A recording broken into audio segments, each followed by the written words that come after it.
सुप्रभात विद्यार्थियों।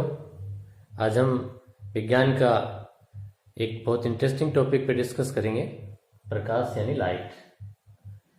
प्रकाश, पृथ्वी पर जो प्रकाश का मुख्य स्रोत है वो सूर्य है, और सूर्य जो है उससे जो प्रकाश की किरणें,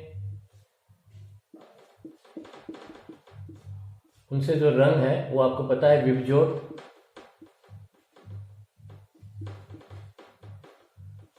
और प्रकाश की जो किरणें हैं वो जब विभिन्न वस्तुओं पर आपतित होती हैं तो ये जो वस्तुएं हैं वो विभिन्न जो रंग हैं उनको अवशोषित कर लेती हैं।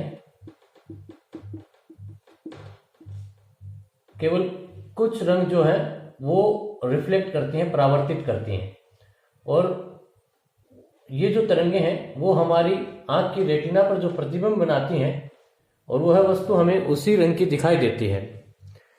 कुछ जो वस्तुएं होती हैं वो प्रकाश के सभी रंगों को अवशोषित कर लेती हैं और ऐसी वस्तुएं हमें ब्लैक यानी काली दिखाई देती हैं। कुछ वस्तुएं जो होती हैं वो प्रकाश के जितने भी रंग हैं उन सभी को परावर्तित करती हैं, इसलिए वो सफेद दिखाई देती हैं।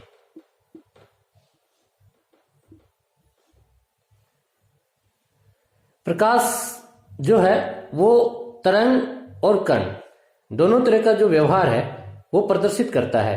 प्रकाश के कुछ गुण जो हैं वो हम उसके तरंग प्रकृति के द्वारा समझ सकते हैं, जबकि प्रकाश के कुछ गुण जो हैं वो हमें कण प्रकृति से समझे जा सकते हैं। इस संबंध में डी ब्रोगली जो है उसने प्रकाश का द्वैत सिद्धांत जो है वो प्रतिपादित किया। प्रकाश का द्वैत सिद्धांत का मतलब ये है कि प्रकाश जो है तरंग एवं कण दोनों जो व्यवहार है वो प्रदर्शित करता है। वर्तमान में प्रकाश के इस कण तरंग द्वैतवाद को क्वांटम यांत्रिकी में जो है वो तरंग पैकेट के द्वारा निरूपित किया जाता है। सामान्य जीवन में हम देखते हैं कि प्रकाश की जो किरणें हैं जो किसी वस्तु पर जब आपतित होती हैं तो उसका छाया चित्र जो है वो हमें दिखलाई देता है।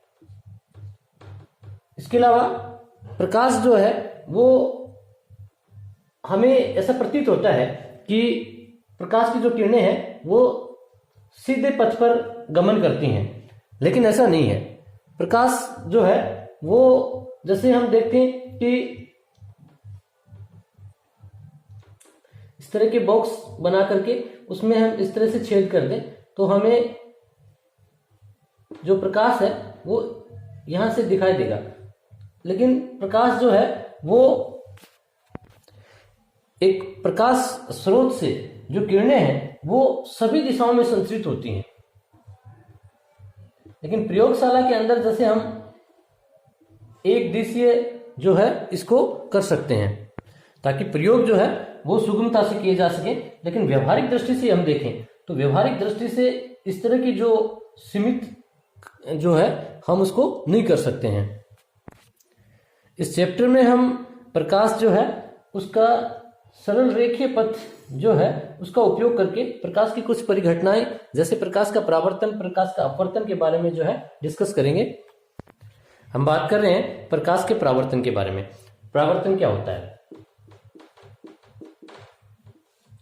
प्रकाश का जो परावर्तन है वो जब कोई प्रकाश की किरण किसी एक माध्यम से दूसरे माध्यम जो है वहां पे टकरा करके और वापस उसी माध्यम में गमन करती है तो प्रकाश की ये जो परिघटना है, यानी कि प्रकाश की जो किरण जब आपतित होती है तो वह किसी परावर्तक पृष्ठ से टकरा करके वापस उसी माध्यम में गमन कर जाती है, और प्रकाश की इस परिघटना को हम प्रकाश का परावर्तन कहते हैं।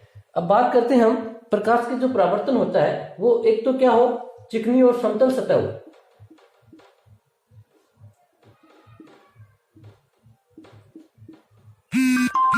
चिकनी या समतल जो सतह होगी उस पे जो प्रकाश का परावर्तन होगा वो जैसे प्रकाश की जो किरण का पुंज पड़ेगा वो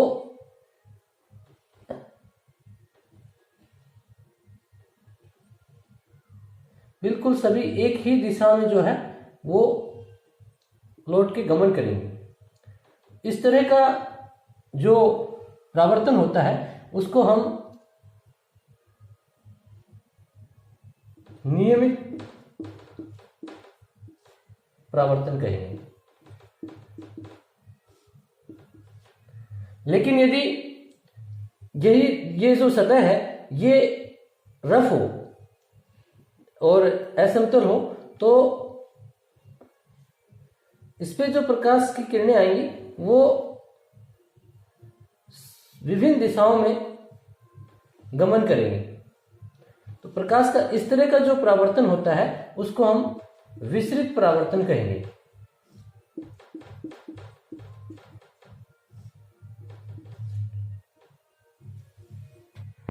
ये जो विसरित परावर्तन है इसकी वजह से ही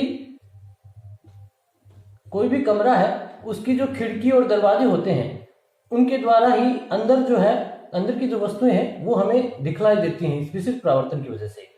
उसके बाद हम डिस्कस करते हैं जो परावर्तन है उनके नियमों के बारे में। परावर्तन के नियम, तो इससे पहले हम जानते हैं कि ये जो आपका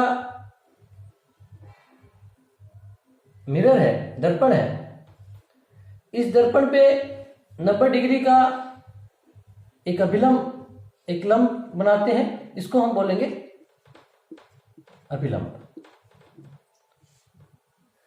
और प्रकाश की जो किरण आती है उस किरण को आपतित, आके गिर रही है इसलिए इसका नाम है आपतित किरण।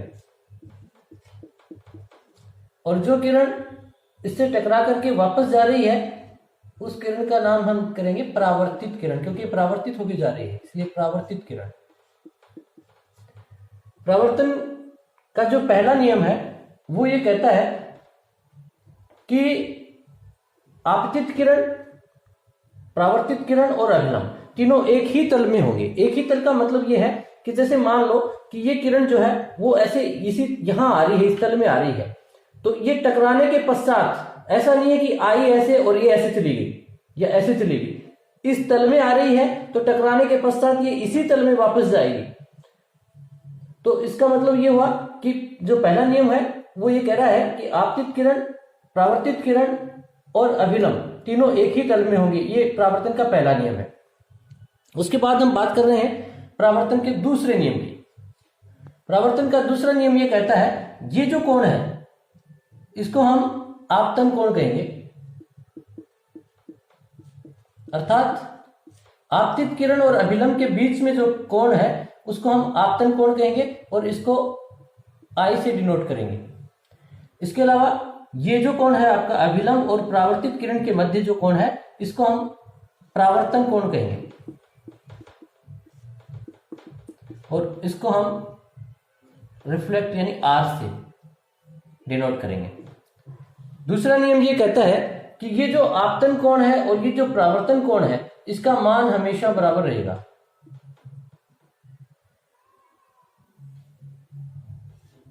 तो परावर्तन के दो नियम हो गए। उसके बाद हम डिस्कस करेंगे कुछ दर्पण के बारे में।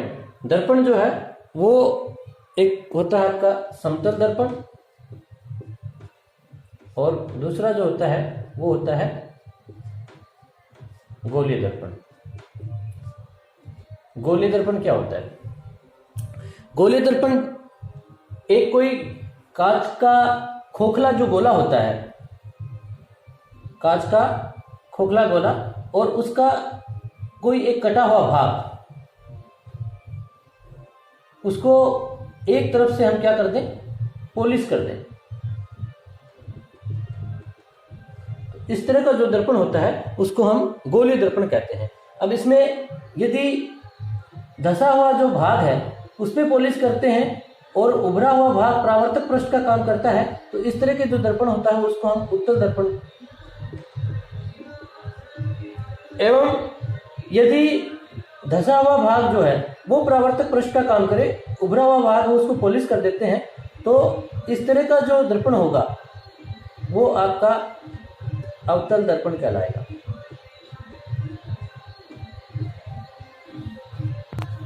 गोलीय दर्पण से संबंधित कुछ परिभाषाएं हैं, उन पे हम डिस्कस करेंगे। जैसे पहला है वक्रता केंद्र। वक्रता केंद्र जो है वो जिस गोलीय दर्पण में हम जिस कांच के खोखले गोले को कटा हुआ भाग मान रहे हैं, वो जो खोखला गोला होता है उसका जो केंद्र बिंदु होता है वही उसका वक्रता केंद्र कहलाता है। अर्थात वक्रता केंद्र हम किसे कहेंगे कि दर्पण को हम जिस कांच के खोखले गोले का कटा हुआ भाग मानते हैं, उस कांच के खोखले गोले का जो मध्य बिंदु होगा, बिल्कुल सेंटर पॉइंट, उसको हम वक्रता केंद्र कहेंगे।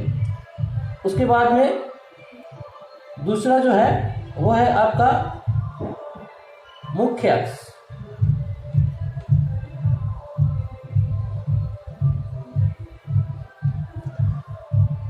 ये जो आपका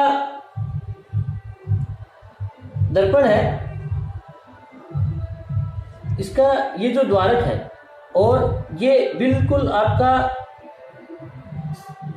बीच का जो बिंदु है, इसको हम ध्रुव कहते हैं, पोलर पी से डिनोट करेंगे इसको। और ये जो आपका वक्रता केंद्र है, इसको सी से डिनोट करेंगे। सेंटर है इसलिए सी से डिनोट करेंगे।